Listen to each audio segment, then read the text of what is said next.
हरे कृष्णा। एक आदर्श शिष्य वह होता है जो अपने गुरु के मन को समझता है और उसके अनुसार उनके आदेशों का पालन करता है। उसी प्रकार जो श्री चैतन्य महाप्रभु के मनोपिष्ट को जानते हैं वो श्रील रूप गोस्वामी है। आधुनिक समय में जब ईश्वर और गुरु का वास्तविक स्थान और महात्म्य ओझल हो रहा है, जब गुरु के पद पर कुछ स्त्री सत्ता और संपत्ति लोलुप अनिष्ट तत्वों का साम्राज्य फैला हुआ है और जब गुरु के आसन पर विराजित होकर ईश्वर की आलोचना की जा रही है, ऐसे समय में वैष्णव परंपरा के सूत्रधार और वृंदावन के 6 गोस्वामियों में से एक श्रील रूप गोस्वामी शुद्ध भक्ति का पथ प्रदर्शित करते हैं। आज के विश्व में और खासकर भारत में कृष्ण भक्ति को केवल कपोल कल्पित भावुकता के स्तर पर मानने वालों की कमी नहीं है, लेकिन वास्तव में कृष्ण भक्ति एक विज्ञान है और इसी राधा कृष्ण के तत्व को समझाने के लिए एक महान आचार्य का इस धरातल पर आविर्भाव होता है, जिन्हें हम रूप गोस्वामी के नाम से जानते हैं। श्रील रूप गोस्वामी अभिदेह आचार्य हैं, अर्थात जो हमें कृष्ण भक्ति पथ पर अग्रसर होने की विधि और प्रवृत्ति के विषय में ज्ञान देते हैं।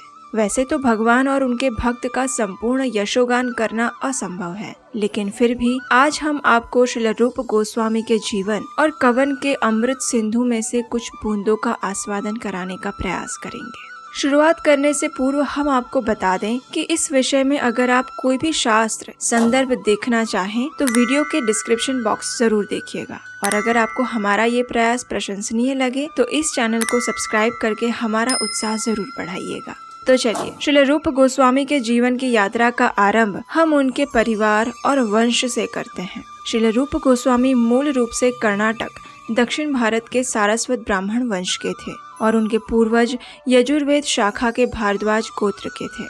श्रील जीव गोस्वामी ने अपने ग्रंथ लघु तोषणी में उनके वंश के विषय में विस्तार पूर्वक बताया है। इसी वंश परंपरा के कुमारदेव और रेवती देवी पूर्व बंगाल के जैसोर जिले में अपने परिवार के साथ स्थायी हुए थे। उनके 5 पुत्र और 1 पुत्री थी, जिसमें से 3 पुत्र अमर, संतोष और वल्लभ भगवान के शुद्ध भक्त थे। बाद में श्री चैतन्य महाप्रभु से दीक्षा प्राप्त करने के बाद संतोष श्रील रूप गोस्वामी बने, अमर श्रील सनातन गोस्वामी बने और वल्लभ को अनुपम नाम दिया गया। तीनों भाई शास्त्रों के अध्ययन में निपुण थे। इसके अलावा उन्होंने संस्कृत, पर्शियन और अरेबिक भाषा का भी गहरा अध्ययन किया था। उनकी विद्वता और लोकप्रियता को देखते हुए उस समय बंगाल के मुस्लिम शासक नवाब हुसैन शाह ने सोचा कि अगर रूप और सनातन इन दोनों भाइयों को मैं सरकार की सेवा में लगा सकूं तो जनता की तरफ से मुझे और ज़्यादा सहायता मिल सकती है। ये सोचकर उस नवाब ने बलपूर्वक रूप और सनातन को ये कहकर सल्तनत की सेवा में लगाया कि अगर वे दोनों सीधी तरह से इस सरकारी स्थान का स्वीकार नहीं करेंगे तो नवाब मासूम लोगों और भगवान के भक्तों पर अत्याचार करेगा। इसलिए जनहित के लिए इन दोनों भाइयों ने नवाब हुसैन शाह की नौकरी स्वीकार की। इस समय नवाब हुसैन शाह ने उनका सम्मान करने के लिए रूप को सुल्तान का मुख्य सचिव बनाकर दबीर खास और सनातन को मुख्य आयकर अधिकारी का पद देकर सकर मलिक की उपाधि से नवाजा। एक मुस्लिम शासक की सेवा में होते हुए भी रूप और सनातन की कृष्ण भक्ति में कोई परिवर्तन नहीं आया। उन्होंने अपना निवास स्थान रामकेली में बनाया और वहां अपनी संपत्ति के माध्यम से गुप्त वृंदावन का निर्माण करवाया, जिसमें वृंदावन की प्रतिकृति समान सरोवर, कुंड और कुंज विद्यमान थे। यहाँ ये दोनों भाई श्रीमद् भागवतम का श्रवण और पठन करते और लोगों को कृष्ण भक्ति का प्रचार करते थे। बाह्य रूप से अगर देखें तो ऐसा लगता जैसे वे पूर्ण निष्ठा से राज सेवा कर रहे थे, लेकिन आंतरिक रूप से वे कृष्ण भक्ति में मग्न थे। उन्होंने स्वयं को श्री चैतन्य महाप्रभु की शरण में समर्पित किया था और पत्र व्यवहार के माध्यम से उनके संपर्क में थे। एक बार ईस्वी सन 1514 में जब श्री चैतन्य महाप्रभु वृंदावन जाने के लिए निकले तब वे रामकेली में रुके थे और उसी समय रूप गोस्वामी और सनातन गोस्वामी पहली बार श्री चैतन्य महाप्रभु से मिले। सबसे पहले वे नित्यानंद प्रभु और श्री हरिदास ठाकुर से मिले और वे उन्हें श्री चैतन्य महाप्रभु के पास ले गए। दोनों भाइयों ने अत्यंत विनम्रता का प्रदर्शन करते हुए श्री चैतन्य महाप्रभु को प्रणाम किया और अत्यंत दयनीय स्थिति में स्वयं को प्रस्तुत किया। उन्होंने महाप्रभु को बताया कि उनकी स्थिति जगाई और मधाई से भी ज्यादा पतित है। उनकी विनम्रता देखकर प्रसन्न हुए श्री चैतन्य महाप्रभु ने कहा, तुम दोनों ही भाई मेरे अत्यंत प्रिय और सनातन सेवक हो और आज से तुम्हारे नाम रूप गोस्वामी और सनातन गोस्वामी होंगे। इस प्रकार महाप्रभु ने उन्हें गौड़ीय वैष्णव संप्रदाय में दीक्षा प्रदान की। महाप्रभु ने उन्हें आश्वस्त किया कि बहुत जल्द ही नवाब हुसैन शाह के अंतर्गत उनकी दुखमय स्थिति का अंत होगा और वे पूर्ण रूप से अपना जीवन कृष्ण भक्ति और हरिनाम के प्रचार कार्य में लगा सकेंगे, लेकिन इस समय उन्हें अपने कर्तव्य पर वापस जाना होगा। इस आज्ञा का स्वीकार करके रूप गोस्वामी और सनातन गोस्वामी वापस अपने निवास स्थान पर आ गए। इस घटना के कुछ ही समय बाद रूप गोस्वामी और उनके छोटे भाई वल्लभ नवाब हुसैन शाह की नौकरी से मुक्त हो गए, जबकि सनातन गोस्वामी अभी भी नवाब का कार्यभार संभाले हुए थे। रूप गोस्वामी ने जब नवाब की नौकरी छोड़ी तो उनके पास 2 नाव भर के संपत्ति एकत्र हुई थी।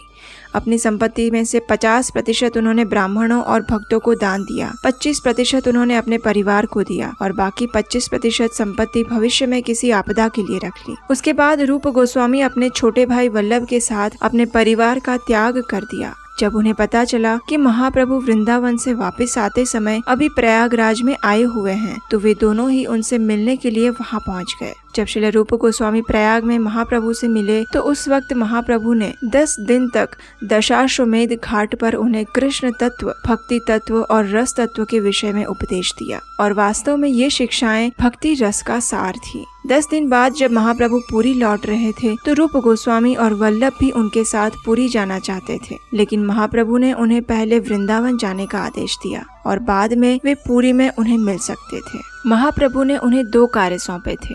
पहला, वृंदावन में जाकर भगवान कृष्ण की मूल लीला स्थलियों को ढूंढना और वहां विग्रहों की स्थापना करना, और दूसरा, गौड़ीय वैष्णव सिद्धांत से पूरित ग्रंथों की रचना करना और उसका प्रचार करना। महाप्रभु की आज्ञा पाकर दोनों भाई वृंदावन के लिए निकल पड़े। वृंदावन में कुछ समय रहने के बाद उन्होंने सोचा कि अब समय हो गया है जब हमें महाप्रभु से मिलने के लिए पुरी जाना चाहिए। जब वे महाप्रभु से मिलने के लिए पुरी जा रहे थे तो मार्ग में ही श्रील रूप गोस्वामी के छोटे भाई वल्लभ ने अपने शरीर का त्याग कर दिया। इसी यात्रा के दौरान श्रील रूप गोस्वामी ने भगवान कृष्ण की वृंदावन और द्वारका लीलाओं पर आधारित ललित माधव और विदग्ध माधव नाम से रचित 2 नाट्य ग्रंथों का निर्माण करने की शुरुआत की। जगन्नाथपुरी पहुंचकर जब रूप गोस्वामी ने इन दोनों ग्रंथों की रूपरेखा महाप्रभु को दिखाई तो वे अत्यंत प्रसन्न हुए। महाप्रभु से मिलकर रूप गोस्वामी वापस वृंदावन आ गए। एक दिन की बात है जब श्री रूप गोस्वामी महाप्रभु के निर्देशों का पालन करने में खुद को अत्यंत असहाय महसूस करते हुए यमुना के तट पर बैठे थे। उस समय वहाँ एक छोटा सा बालक आया। उसने रूप गोस्वामी को उस उदासीनता का कारण पूछा तो उसके उत्तर में रूप गोस्वामी ने बताया कि उन्हें महाप्रभु की तरफ से वृंदावन की वैष्णव तीर्थ के रूप में वास्तविक पहचान स्थापित करने का कार्य मिला है, लेकिन वे खुद को अत्यंत असहाय महसूस कर रहे हैं। उन्होंने उस बालक को वृंदावन में कृष्ण लीला स्थलियों को ढूंढने की और अर्च विग्रहों की स्थापना करने की उनकी इच्छा के विषय में भी बताया। ये सुनकर उस बालक ने रूप गोस्वामी को एक छोटी सी पहाड़ी पर ले गया। वहाँ जाकर उसने कहा, इस पहाड़ी के नीचे भगवान गोविंद देव जी के भव्य विग्रह स्थापित है, जिसका निर्माण भगवान श्री कृष्ण के प्रपौत्र वज्रनाभ ने किया था। मुस्लिम आतंक के कारण इस विग्रह को इस पहाड़ी के नीचे छिपा दिया गया था। हर रोज एक गाय इस पहाड़ी पर आती है और उसके ऊपर अपने दूध का अभिषेक करती है। इस प्रकार इस पहाड़ी के नीचे रहे गोविंद देव जी को प्रतिदिन भोग प्राप्त होता है। इस प्रकार ये कहानी सुनाकर वह बालक अदृश्य हो गया। रूप गोस्वामी इस चमत्कारी बात को सुन के आश्चर्यचकित हो गए।